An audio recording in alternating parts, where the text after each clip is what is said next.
Республика Ингушетия. Ингушетия – родина нашего фестиваля. Именно здесь прошли первые Кавказские игры, заложившие традиции ежегодного праздника спорта и культуры. Пришли, заявили о себе и удивили яркие концертные номера, мотивы, трогающие за душу и настоящая кавказская лезгинка. Ансамбль «Ингушетия» зажег публику, представив на фестивале танец «Рассвет в горах».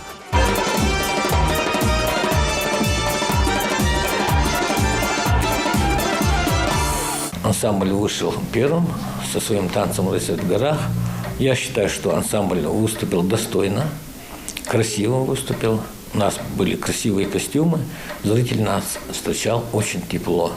Вообще, надо сказать, что вы же знаете, что на улице это пандемия, боялись, что и зрителей будет мало, но трибуны были заполнены, очень даже на хорошем уровне фестиваль прошел.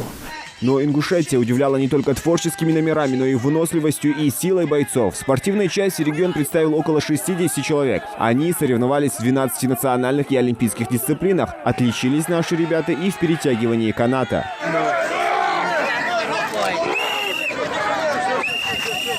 Несмотря на то, что в сборной Ингушетии было очень много новичков, они прекрасно показали себя в дисциплинах и достойно конкурировали с профессионалами. И как итог, призовые места в копилке республики. Особенно порадовали наши силовые дисциплины. На самом деле очень понравились канатчики наши, которые заняли 3-е почетное место из 15 команд СКФУ и Южного федерального округа. Фестиваль переформатировали, как вы все знаете, в этом году он назывался «Фестиваль культуры и спорта народов Юга России». Лучный спорт Евлоев Ахмед занял 2-е почетное место, где он обошел таких именитых спортсменов с такими серьезными регалиями, чемпионов страны.